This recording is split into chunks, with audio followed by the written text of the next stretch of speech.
Hi there, welcome to 3Spoonies. We are your hosts, Claire, Joe, and Karen. This is episode 28, while we talk about budgeting whilst being neurodivergent. Join us as we dive in.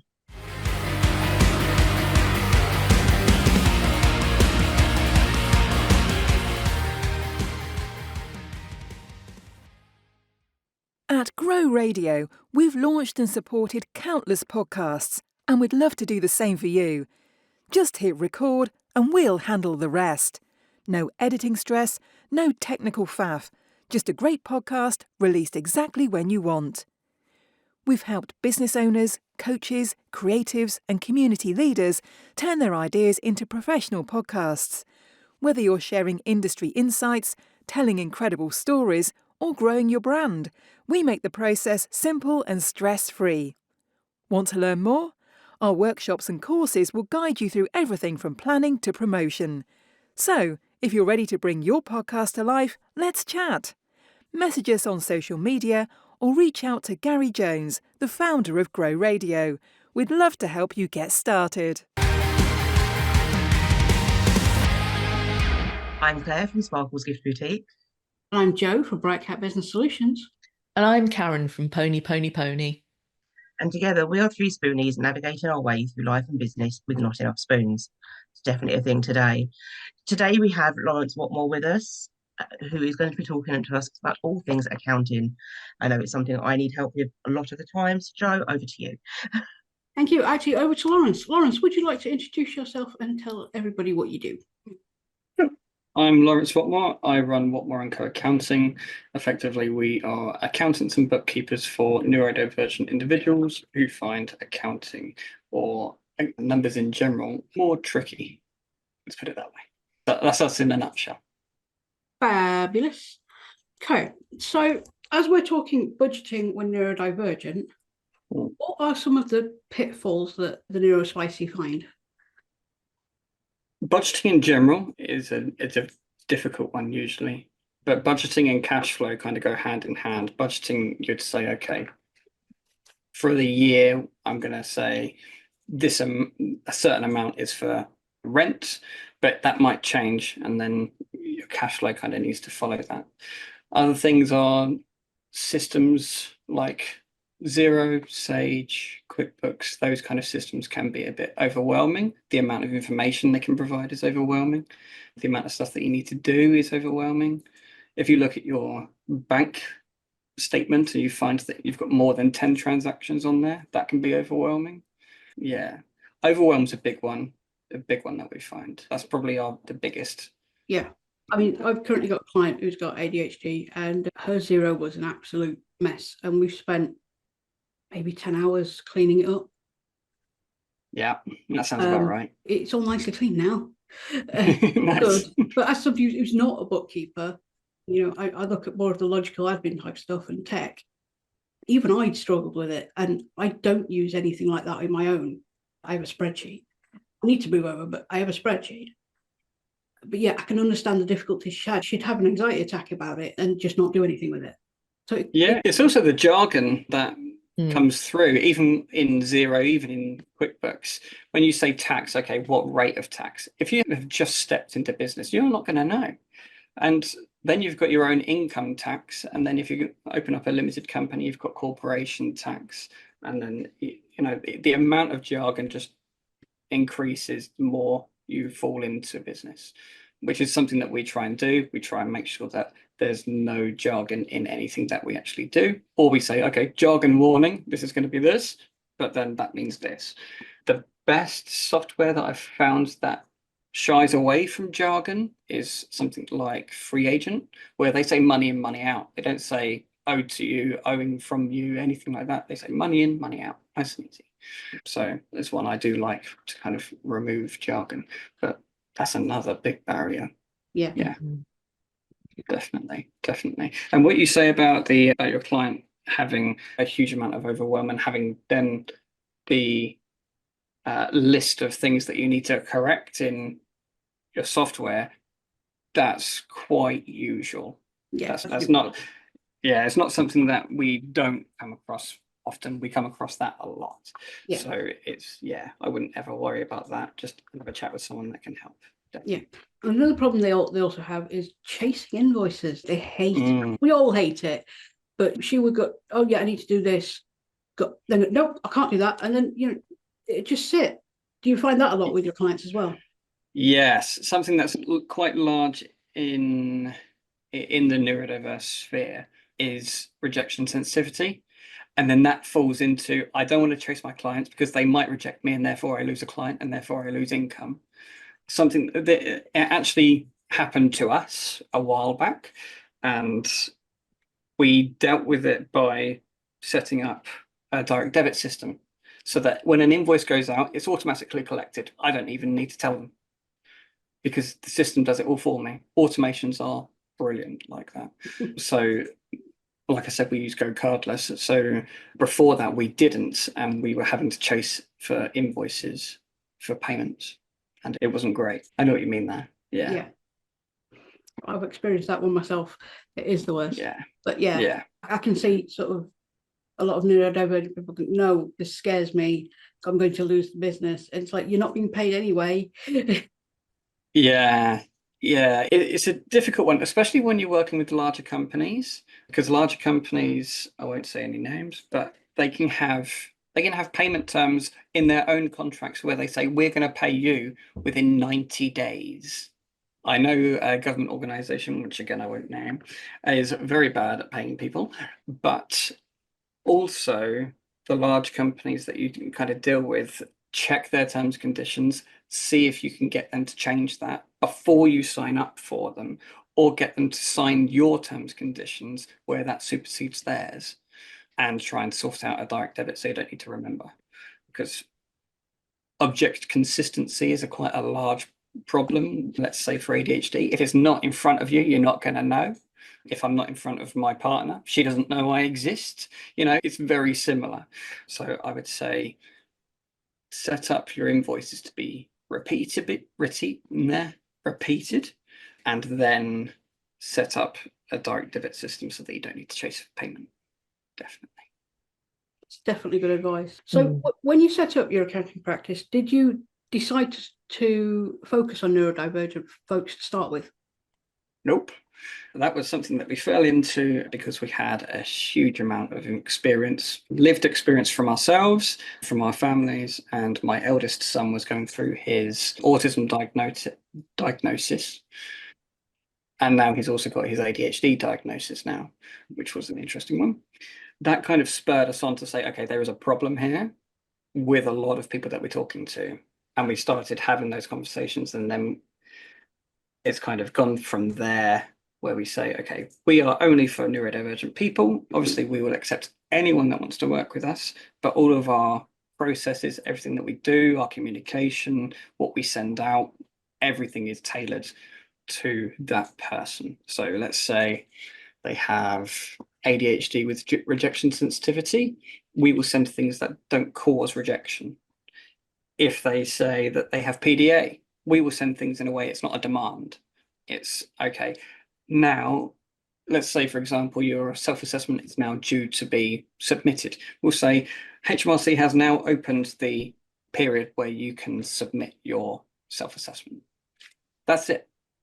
And then we'll just send a reminder saying HMRC has still got this period open for submitting self-assessment.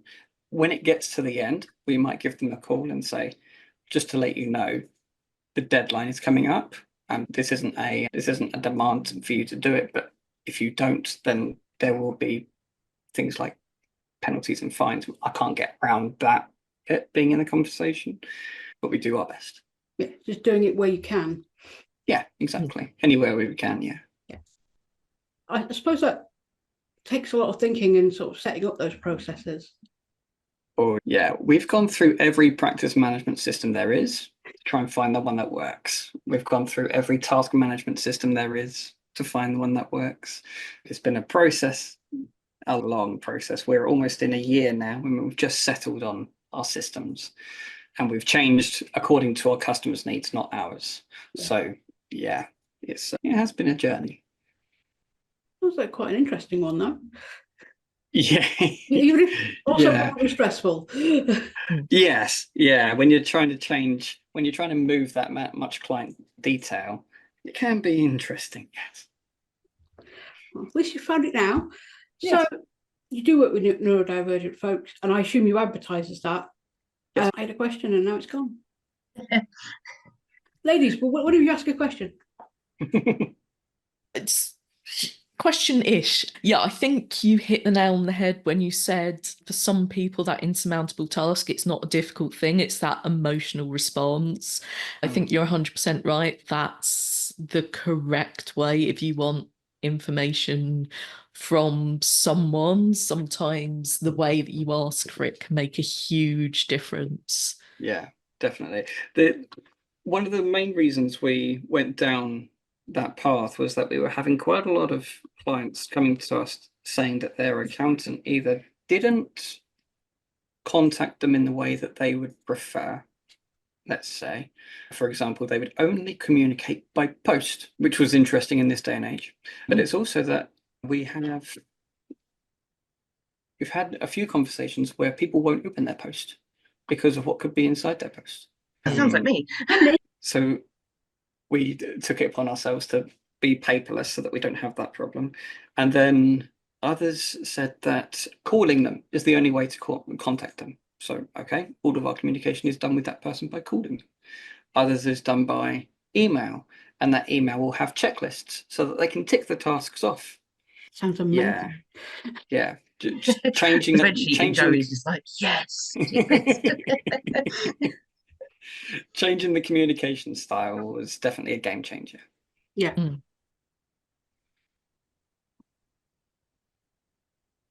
Come on, brain. Sorry, I'm thinking because like my accountant is one of those people that she's really sparse on communication. And she emailed me last week to go, do you want me to do this year's tax return? Like, yes, that's what you do. And it's like last year it was, I think, March. She said, right, let's get this done. It still took to the end of the year, partly because of the communication, partly because I don't want to do the task that means I can send her everything. I assume that's a problem you have as well. Of they're going, well, I need to get all this stuff to you, but no. Yeah. Depends on the best way that you work. If you work by spreadsheet, tell you what, send me a spreadsheet. If you work by physical touch quite a lot, let's say an ADHD person has walked into a trade as a Sparky, and they provide all of it by receipts. Okay, send me your receipts. If they like scanning things, okay, scan it. It doesn't matter how you get that documentation to us, as long as you get that documentation to us. Yeah. Being that open has kind of, I haven't come across a scenario where they haven't been able to get it to me in some way, or I go to them to collect it. That's the other way. So as you say, you tailor your processes to the client. So I'd imagine it's quite, I'd say, difficult to keep on track of how everybody likes everything. Is there a spreadsheet? No, there's a system. We use a system called Carbon, and they it's the wrong word. Their system provides workflows as templates, and we would change those templates according to the client. So if I go through, say, we're setting someone up as a client, we'd send a proposal, they'd accept the proposal, we'd send them a letter of engagement, they'd sign the letter of engagement if they're happy. And then we'd send them a list of everything we need. I say a list, basically a checklist where they can upload in bits and pieces, comment if you need to. And then we'd have a meeting after that to say the next steps and how is best to work. Usually we'd cover that in the first meeting anyway, but how is best to work with them. So let's say that they use free agent, say, okay, invite us as a free agent. How is best way to communicate? Best way to communicate is through WhatsApp. Okay, send them a WhatsApp. Nice and simple. Those workflows are tailored by the person, but every time that we have a meeting with the person, we just update their file on that system. I like that. I'm going to pass back to Claire for a moment, and then we're going to dive into budgeting properly. the thing that stresses me out the most in life is budgeting. But before we do that, it is time for Spoons Full of Loveliness, which is loads of great things from our sponsors. Mad about money. Managing money with ADHD can feel impossible. But Maddie Alexander Grout has been there, done that, and figured out what actually works. Her book, Mad About Money, isn't just about finances. It's about navigating life when you're wired differently. From tackling overwhelm to breaking unhelpful habits, it's packed with practical strategies designed for brains that don't fit the mould. Whether you're late diagnosed or just looking for a way to stop money stress running your life, this book will help you take back control, one small step at a time. Grab your copy today and connect with Maddie on Instagram at Maddie Talks Money for more tips and insights. Are you looking for that unique gift? The only thing better than an incredible gift is an incredible personalised gift. Give a truly thoughtful present this year and let them know how unique they really are with our amazing range of bespoke gifts. Whether you're looking for the best birthday gift for a brilliant boyfriend, wonderful wife, a very special little one, or some branding for your business, let Sparkle's Gift Boutique deliver the magic. Okay, we're back after some Spoonful of Loneliness, and I hope you liked those ads. We're here with Lawrence, who is talking to us about budgeting when you're neurodivergent. And look, I could say it that time. Okay, Lawrence, the nitty-gritty of budgeting. Yes. What are your tips? How do you suggest people manage? Ooh, it depends on the person, and I'm going to say that a lot, but it does depend on the person. If you're someone who can't do spreadsheets, if let's say you're a dyscalculic and you don't do spreadsheets, then envelopes and cash is a really good way of dealing with it. If you're someone that does spreadsheets, then make a spreadsheet. Now, if it's personal budgeting and business budgeting, that's two spreadsheets. That can be a bit overwhelming, but that would be probably the best way if you're not using a software. The thing that I would start with is your income. So if you have a standard income every month, then just use that as your standard income and then list out all of your expenses. Go through one bank statement and then just list all of your expenses, anything that happens monthly. Find how much money you spend on food, find how much money you spend on rent, find an average of your energy costs over the past 3 months, let's say, and then just put that in a budget. And then you'll have an income figure and you'll have a total expense figure. And at the end, you'll have how much money you have spare. That spare money, I would then say, save a bit of that, because on the months where you can't work because of, let's say, overwhelm, burnout, which I'm sure we've all experienced, and then you can use that saving to support yourself in the days that you can't work, in the months that you can't work, years even, I've heard. I've had burnout myself, and that's lasted a couple of days. I'm lucky I can kind of get through it. But I've heard people that can be in burnout for months and years, and maybe saving for years probably isn't the best way of going about it. But having that rainy day fund, definitely something I would recommend. And yeah, I'd add to that especially if you're self-employed and your income fluctuates, having that extra money is really useful. That's currently what we're doing. Is after a really hard start to the year, is we're currently working on saving 6 months of bills just in case everything goes a bit wrong. Yeah, there was a course we went on before we started the business called the Rebel Finance School. I don't know whether you've heard of it, but they have free course, completely free, and they teach you how to think about money, how to save money, how to deal with debt, what the best way is to deal with debt. We kind of went against the grain on that. But then what to do with your savings and how you can increase and what you can do with your money. It's not financial advice, but it is a really good course to go on. Yes, to think of it, that wasn't the link that I sent you, but it would be one that I want to send you now. Yeah, please do. With the right. I know there's also a course that some churches do. You don't have to be church affiliated, but I know that's really helped some people with how they think about money and has sort of helped people get out of debt. And again, I'll find the link for that and put it in the show notes. Yeah, I didn't know about the church one, but I knew about the Robert School. Okay, I'll have a look at the church one as well. See what that does. I also found, like, if you're in debt, Deadline is really useful and will Very useful. allay all those fears. That was the point we admitted we had a problem and we needed to sort it, and they were so useful. Phoning people, though. My problem is that I struggle with phone calls. I got Ben to do it. And it's like I'm currently finishing off some bits with my IVA, and I'm just like, they keep on phoning me, and I'm like, please just email or WhatsApp me. Like, and with all the other stress I've got going on, I'm like, I can't deal with phone calls. And I see them phone me, and it makes me, I feel even worse. And I'm like, sorry, I've missed your call, but what did you want? Email me or WhatsApp me, please. And then I ignore daily calls from one of my debtors, and then they leave a voicemail.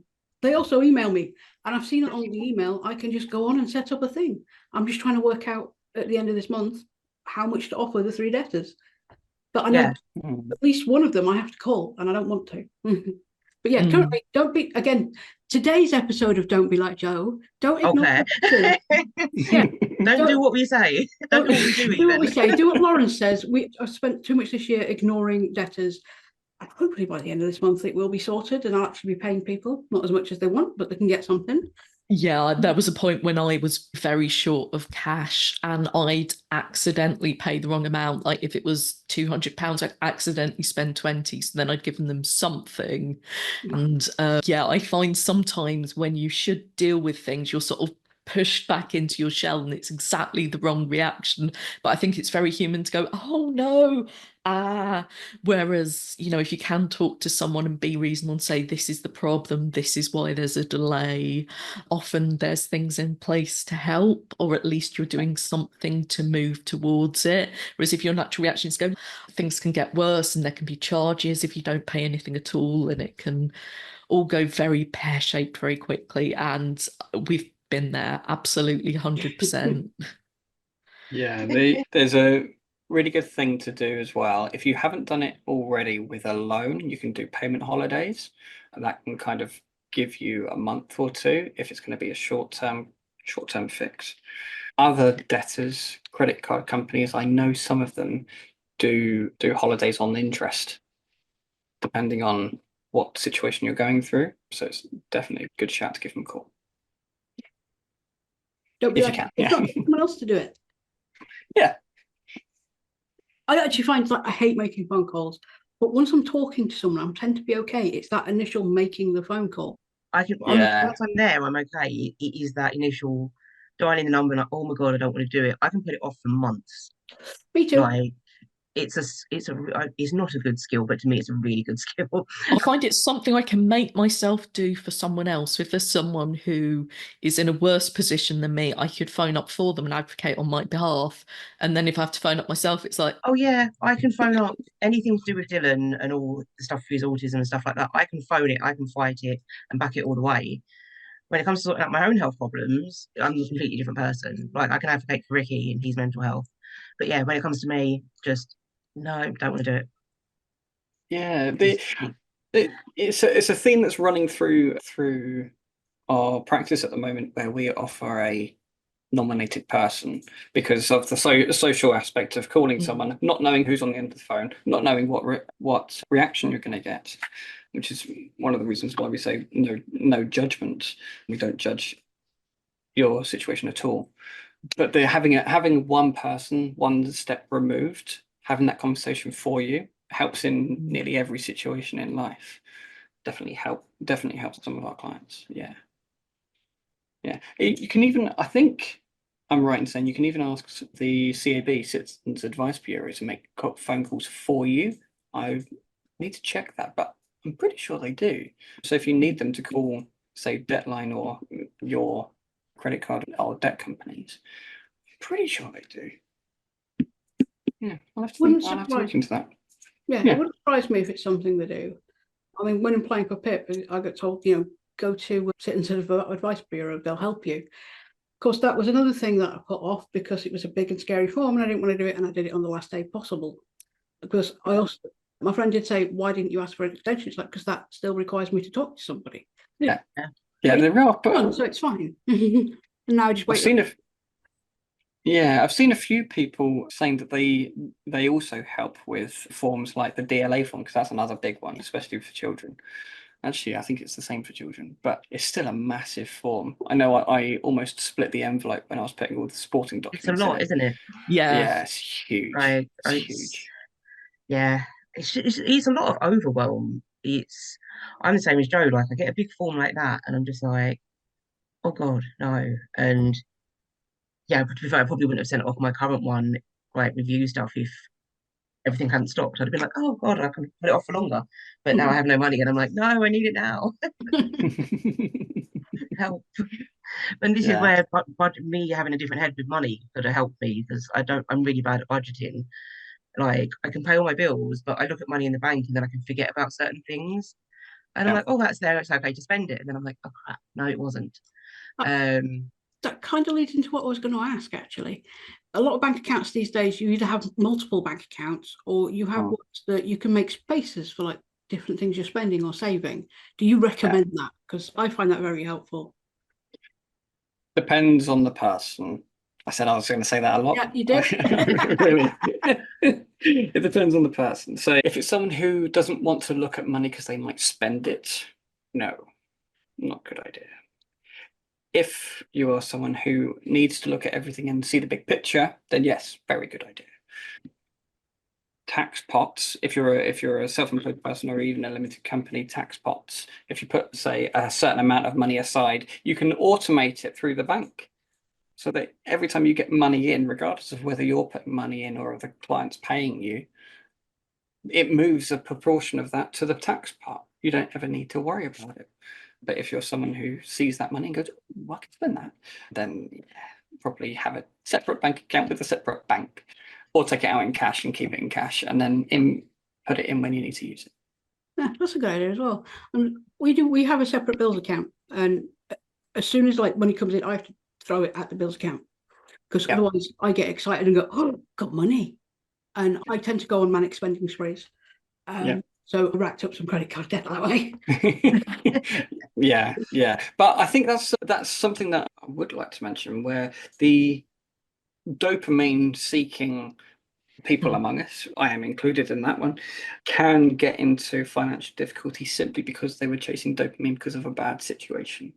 And being in debt and not being able to afford your debt is still a bad situation, and it will put you even further because you're seeking happiness, you're seeking that dopamine. So finding a way of finding dopamine in other ways, or giving yourself a better way or a better outlet for that, say a hobby, or I know a lot of people do heavy work like weights, or if you're into the kind of thing, mindfulness and meditation, depending on your neurotype, those would be a better outlet.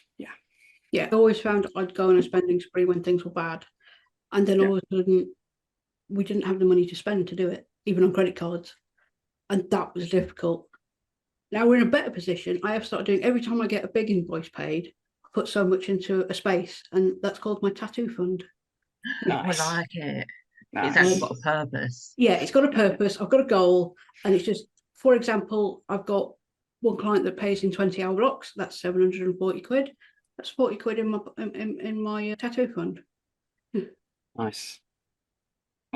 We do the same thing with our own personal budget called the dopamine fund, and that is all of the snacks that you need to get through the evenings. I've got 3 boys, all under 6. Which is it's a turbulent household sometimes, and sometimes you need some dopamine snacks. That fund gets rinsed pretty damn quick. So yeah, definitely something to budget for if you can. Yeah, if you can budget to have it, then it's definitely something worth it. I have a question, if I may. Do you know of a tool or something to help people picture money? Because I find when numbers get big enough, they become less real and less easy to picture. Do you know of anything? No, but that is a very interesting. Yeah, No and yes. So you would need to build it on something like Canva and probably put it into a spreadsheet with macros. I'm looking at you, Joe. You might not like building that, where you can build the images, and then every time your bank balance gets to a certain amount, it will show a certain image. You can probably do that as an automation. The other thing that I might suggest is something like, I know Asana has a huge amount of functionality. Not sure if they could do that. Yeah, I'm really interested in looking into that. Thank you for the question. Yeah, visualizing money in a different way. You watch it next few weeks on his socials. We're like, look at this. We've got this for you. Yeah, I'm interested now. I'm going to look into that. Oh, we're glad we could help. We like helping people find new shiny things to explore. Yeah, that's going to be dopamining. That's what I call that. Yeah. I'm going to do dopamining that for weeks. Thanks for that. Oh, I know it. Absolutely know it. Okay, I think that about wraps up our first episode with you, Lawrence. Of course, you are back with us next week. I'm going to pass it over to Claire. Yes, you are. Do you have any? See, I've lost it already. Do you have any tips for people or anything that you would like to plug for yourself? Well, obviously, I'm going to plug my own accounting firm. That's kind of standard at this point, Absolutely. which is Watmore Co Accounting. We specialise with neurodiverse business owners. Doesn't matter how big or small you are, whatever situation you're in, there is no judgment. We give no jargon, and if we do, we give you a warning first, and then we explain so that it's no longer jargon. Any tips that I have? Make sure you're saving for your tax throughout the year, and if you can, pay HMRC the money that you have saved throughout the year when you've saved it, not at the end of the year. And you can do that. HMRC have a tool for that. That would be, at the moment, my number one tip. Yeah. Perfect. We will also have links for people to contact you in our show notes as well. So thank you so much for being with us. So thank you for joining us, 3Spoonies, on this episode of Budgeting Whilst Being Neurodivergent. We would love to know your thoughts in the comments, and don't forget to subscribe to our weekly podcast and leave us a review. You can find us on social media, and we would love it if you would join us in the Business Success Network for Disabled Entrepreneurs Facebook group. You can also buy us a coffee if you like what we do. All of the links from today will be in the show notes. We will see you next week for community questions. Have a great day and keep track of your spoons.